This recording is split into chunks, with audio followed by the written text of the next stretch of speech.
Ben voilà, c'était quelque part un rêve de gamin, de faire en fait une montre entièrement à la main. D'être en contact avec la matière. C'était une des raisons pour moi de faire de l'horlogerie. On a explosé les frontières. Pour moi, ça c'est horlogerie. Pour moi, ça c'est horlogerie. De avoir ce pensée 100 ans en arrière et cette réflexion, mais comment ils sont arrivés? Ça me valorise quelque part, je me sens valorisé. De faire perdurer des gestes, d'écrire une histoire aussi. Une histoire humaine tout simplement, il y a des personnes derrière chaque composant.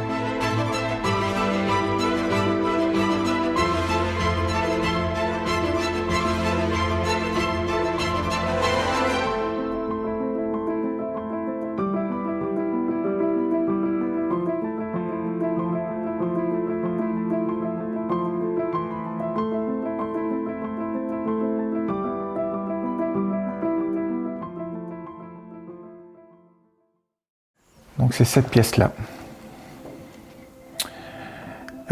Alors, en quelques mots, depuis la page blanche, 6000 heures de travail, ça fait quoi? Ça fait 3 ans homme pour réaliser la pièce. Un 95% de fait main. Le spiral est fait à la main, le balancier, roue d'encre, enfin bon, tous les éléments, les cadrans sont émail. Là, on a 247 composants. Toute l'histoire de l'horlogerie à partir de l'horlogerie portable. Il n'y a rien de tel qui a été fait, notamment par rapport à l'équation fait main, niveau de bienfacture.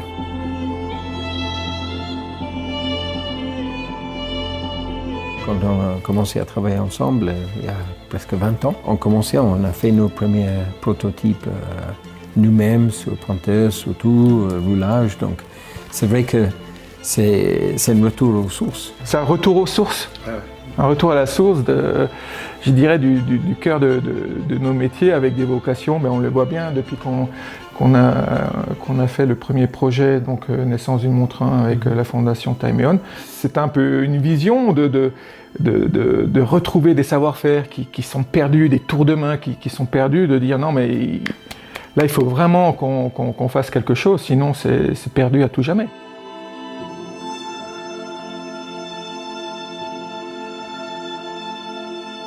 C'était important pour nous, cette symbolique de la page blanche, parce que c'est là où tout commence. On a une idée, une esquisse dans la tête, on veut la poser, et puis c'est au crayon que ça se fait. C'est, je dirais, la spontanéité directement de l'esquisse à la main qui pose vraiment le projet futur. L'idée, c'était pas de faire une Greubel Forsey de collection, c'était aussi de trouver notre propre ADN, notre propre vision de la pièce handmade. Parce que ce que dit David, on est quoi? On est plus dans l'époque du style du 18e, ouvrier, Breguet. L'architecture est de ce style-là.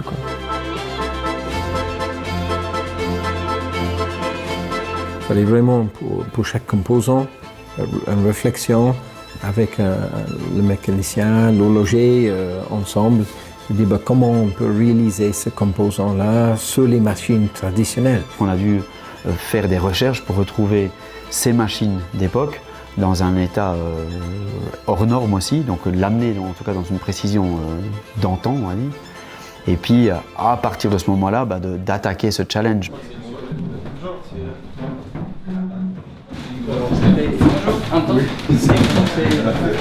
L'esprit, elle est aussi d'avoir cette ouverture-là où on peut discuter des choses, aussi favoriser, on va dire, le transfert de savoir, autant pour nous, autant pour vous. On a pris les meilleurs artisans avec nous. Alors quand on parle de l'émail, c'est pas fait in-house chez nous, mais on allait sur place avec un cahier des charges, on a suivi tout le process avec aussi les exigences de qualité qui ont été définies. Et surtout, on s'est assuré que c'est fait selon, je dirais, l'éthique du projet et du fait. Je travaille un peu, à l'ancienne. Elle établit les limes, les fraiseuses manuelles, les tours manuelles. Donc ça, c'est quand même, ça exige des posages, des moyens quand même de mesure, etc., qui sont assez poussés. Quand on donne le terme de manufacture, la main est vraiment présente. J'aime cette franchise et ce choix de vouloir faire des objets qui ont une certaine rareté, quelque chose d'un peu unique, et qu'il y a des personnes derrière tous ces composants, derrière cet ensemble de mécanismes qu'on peut imaginer que chaque angle, chaque coin, chaque denture, il y a une personne derrière ça, il y a un mouvement, il y a un savoir-faire, et au-delà de l'objet final, il y a toute une histoire qui se raconte derrière ça. Puis c'est comme une chaîne, s'il y a un seul des maillons qui lâche, voilà, on est quand même tenu d'être ensemble, il faut qu'on réussisse ensemble. Certains composants, on pensait mettre 2 à 3 semaines, on a mis 1 mois et demi. Voilà, pour en faire un. Donc c'est sûr que dans le planning, ça passait pas. Ça m'arrangeait pas du tout.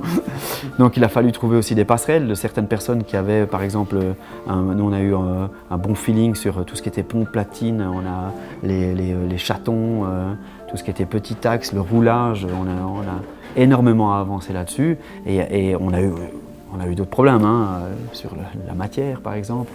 Une matière vraiment trop molle, ça collait, déformation un peu de la matière au cours de l'usinage. Pareil sur la dureté, on s'est aperçu que nos pièces étaient dures en surface, mais arrivées dans la matière, c'était mou comme pas possible.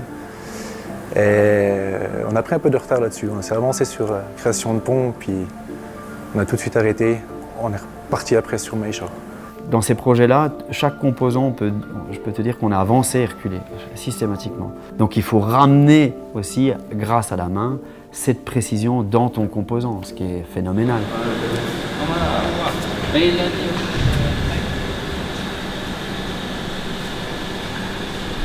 Par exemple, si je fais des vis, j'utilise le tour 70, où depuis une barre de 1 ou 2 mm en acier, pas encore trempé, c'est juste mou encore, que je tourne la partie où on fait le filetage au début. Et là, il faut rentrer sur une petite diamètre, après ça vient sur une cône jusqu'à la diamètre fini. Et on roule jusqu'à la fin de la tête, dessous la tête, au plus près possible. On fait l'autre côté pour faire l'angle et tronçonner la vis. Il faut être assez précis aux mesures. Il faut être dans quelques microns. Il ne faut pas risquer de casser. On a des plans, on doit respecter ces plans. La concentration, elle est là du matin au soir. Il ne faut pas baisser la garde. C'est une espèce d'épreuve physique et mentale que je me suis imposée. Souvent, on passe beaucoup de temps pour réaliser un composant et vers la fin, il peut y arriver quelque chose. Et ce composant, c'est fini, quoi. Il faut recommencer. Ça veut dire que ton faux mouvement peut faire voltiger 80 heures en 2 secondes. Je me souviens à chaque fois que je changeais de division, mais je regardais à 2 fois. Ah oui. Non, mais même. Je regardais à 2 fois pour être sûr que. Et tu mets des penses bêtes. J'ai passé un pas. Tu mets même une flèche. Tu te mets même des flèches. Parce qu'à force, tu te dis, mais tu sais, à force, tu l'as fait 10, 15, 20, 35 fois. Et d'un coup, tu regardes, et ce que tu sais qui tourne toujours dans le même sens, tu ne sais plus dans quel sens elle tourne. L'aiguille devait être la plus élégante possible, mais quand on dit la plus élégante possible, c'est la plus plate et la plus fine possible. Et alors, c'est d'arriver à cibler, on va dire, les dimensions qui nous permettent de faire une trempe horizontale, de créer cette gamme avec, parce qu'elle est bercée aussi, donc tout est fait main. Donc c'est pas juste un polissage qui arrondit, c'est bercer, meuler, trouver cette gamme opératoire d'une trempe, d'un revenu plus tard, d'un polissage, d'un beuissage.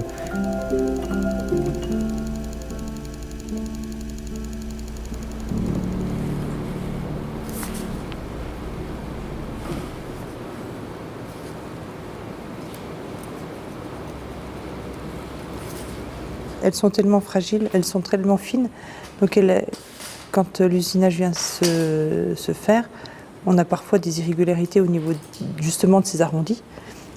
Donc il faut vraiment recorriger la forme de la flèche de l'aiguille. J'en profite pour adoucir les flancs, pour enlever toutes les marques d'usinage qui sont laissées par les fraises.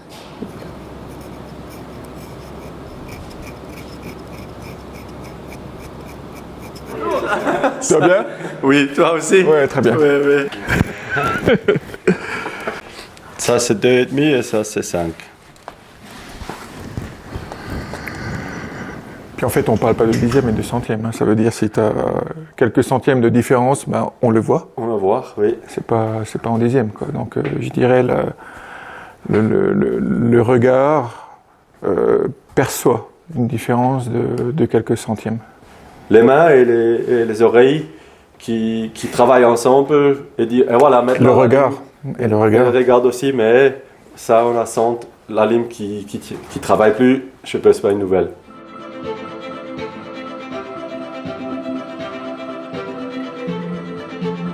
On a aussi réalisé une finition qui est assez remarquable, c'est une finition grattée. On a poli le flanc des pièces, notamment des ponts et platines. Alors bien sûr, c'est beaucoup plus difficile parce que ce sont des grandes surfaces. Et là aussi, hein, il fallait trouver des tours de main pour qu'on ait une surface qui se déforme pas, qui dans l'éclat du poli soit correcte.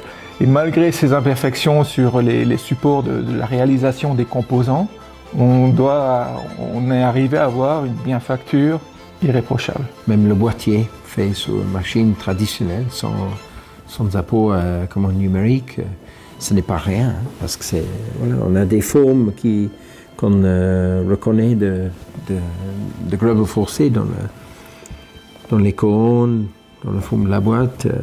Et bien sûr des terminaisons, donc c'est vraiment quelque chose qu'on ne peut pas improviser.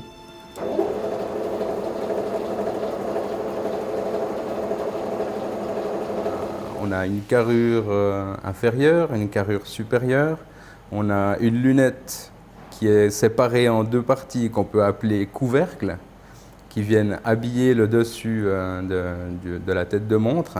On a un fond, on a des attaches de bracelets, ce qui fait que ça reste quand même une pièce très compliquée au niveau de l'usinage, au niveau de la quantité de composants, et que le tout s'emboîte très bien au final, c'est la plus grande difficulté.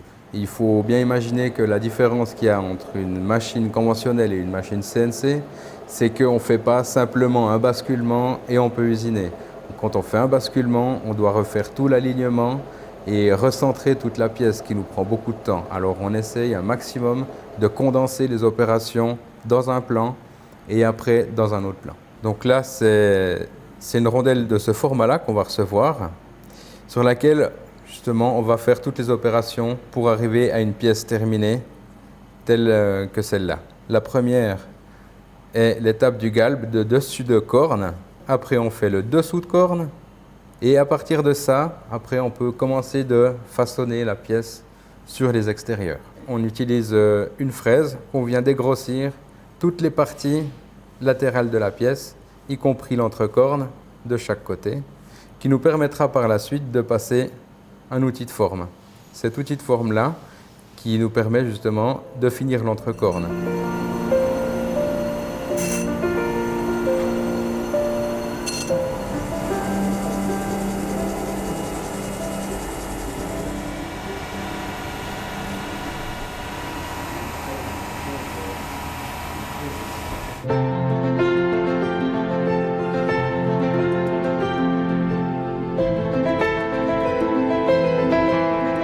Énormément de communication qui se fait entre nous. Et ça, c'est une chose au début du projet, on ne pensait pas que ça allait être... on allait s'impliquer comme ça dans d'autres domaines. Et au final, on s'est retrouvé au début du projet avec les constructeurs au-dessus, à discuter des formes des pièces, comment on allait prendre notre pièce pour l'usiner, ce qu'il fallait modifier. Et même encore maintenant, on reprend les pièces qu'on a modifiées pour les simplifier. Si on parle de la famille artisanale production, il y a eu retour, écoute, comment tu as pensé cette pièce? Là, je dois changer 4 fois la fraise. Est-ce qu'on n'arrive pas à simplifier, de faire un contour différent? Des fois, ça peut faire 25 ans qu'on est sûr d'avoir la bonne méthode, puis tout d'un coup, on se dit « Ah, mais tiens, lui, il fait différemment. Je vais essayer. » Ça peut être c'est enrichissant, en tout cas, à ce niveau-là. Aujourd'hui, c'était moi qui étais venu avec des pièces que j'ai fait. Et on regarde ensemble, on discute comment on peut faire, quelle différence on a fait, c'est pour le futur, comment on peut faire mieux. Souvent les micromécaniciens, ils prennent leur pause, puis les horlogers prennent leur pause. Ils ne sont pas toujours ensemble, si tu veux. Et là, on voit que ces gens-là, ils ont vécu cette aventure-là, donc ils sont, on va dire, ils sont liés d'amitié quand même, donc grâce à cette expérience-là. Quand je revois Nicolas aujourd'hui, ça me fait énormément plaisir. Quand je rencontre Anton, que je ne connaissais pas, on s'aperçoit qu'on a énormément de choses à s'échanger. C'est un vrai plaisir, quoi. C'est une sorte de famille. Au-delà de l'objet, il y a l'humain et c'est des belles personnes.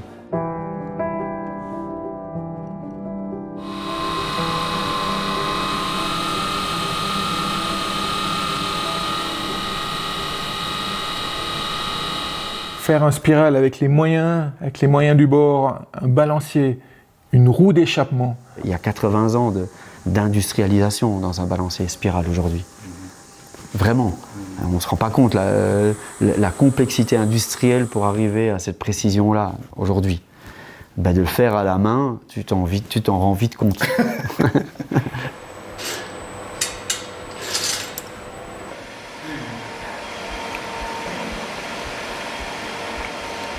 C'est 0,09. 90 microns. 90 microns. Ça, c'est 450 microns. C'est 450. On va descendre à 90. Voilà. Si le fil est rugueux, la lame de spirale restera rugueuse. Donc, c'est important que le fil ici soit bien droit, bien rond et poli. Donc, ici, on voit la bobine. Le fil est déjà très fin, il est poli. On le déroule ici. Il passe ici à travers une filière. Ensuite, le fil, pour le tendre, il est enroulé autour de ce cabestan et passe plusieurs fois. Et c'est avec le frottement qu'il est entraîné. Donc, on le tire vraiment à travers la filière. Et ensuite, on l'enroule ici, sur une deuxième bobine, quand il est terminé. Voilà. Cette bobine doit se déplacer pour enrouler proprement le fil. Dans le fait main, c'est tip-top. Voilà. Ça, c'est dans l'esprit, pas dire du bricolage, mais de faire avec des moyens rustiques. Voilà le baril avec les spiraux. On le pose sur un chariot en acier inox et on met le tout dans le four jusqu'au centre du tuyau. Pour éviter toute oxydation, on fait un vide ultra poussé avec une pompe turbomoléculaire. Et parce qu'on travaille quand même à des températures entre 600 et 650 degrés.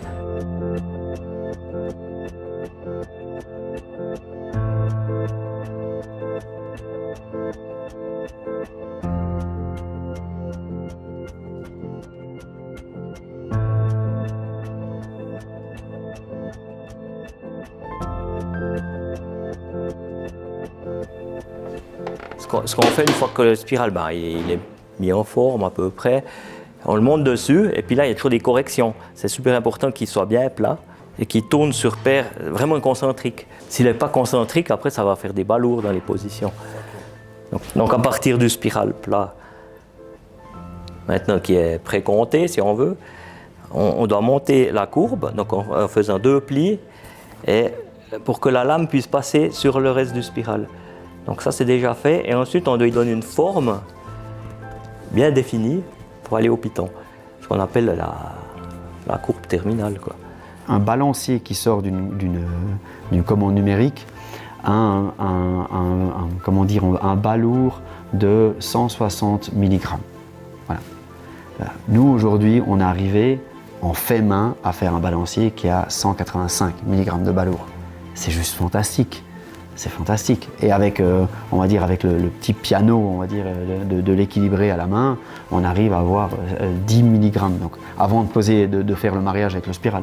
Donc, toute cette expertise-là, maintenant, on l'a. Ce sont vraiment de très gros défis, chaque fois pour un élément, et puis après, on met tout ensemble.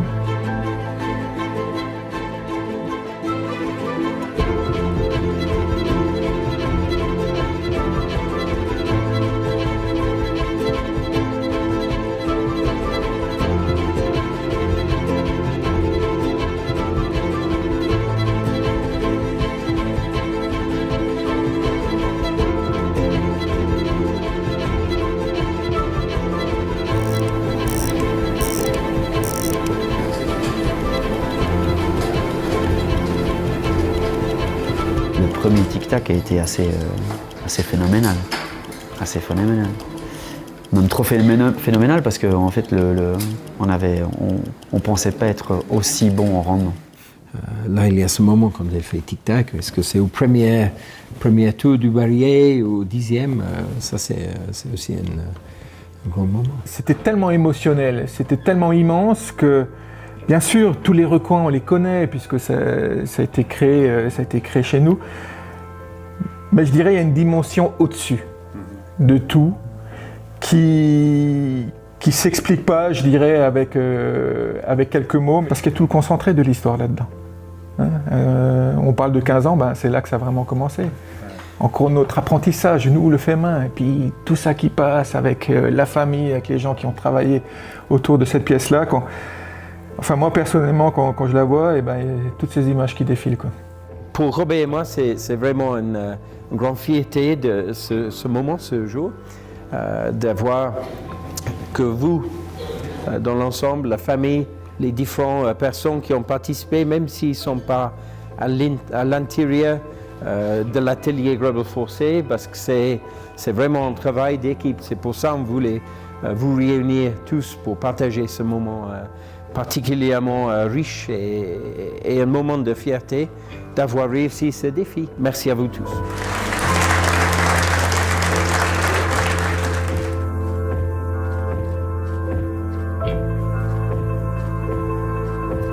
Il y a une sensibilité dans un certain nombre de jeunes aujourd'hui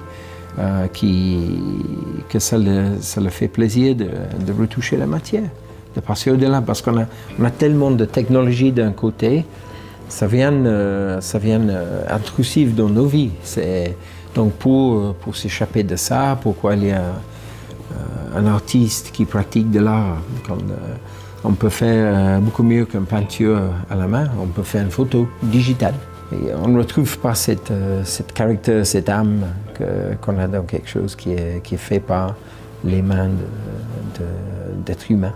Un projet comme ça, il ramène la montre vers un objet rare, un objet humain avec des personnes derrière. Comme un artiste, on n'achète pas que sa toile, on achète aussi la personne. Handmade 1, c'est le nom de la pièce.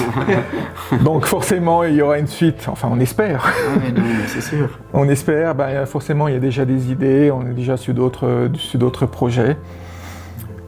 Mais ça va je dirais, ça c'est plus dans la logique Grenoble Forcé. C'est quand on fait quelque chose, on passe déjà à autre chose, même si je dirais, avec le recul, ce qui se passe au niveau de cette pièce-là, c'est intemporel.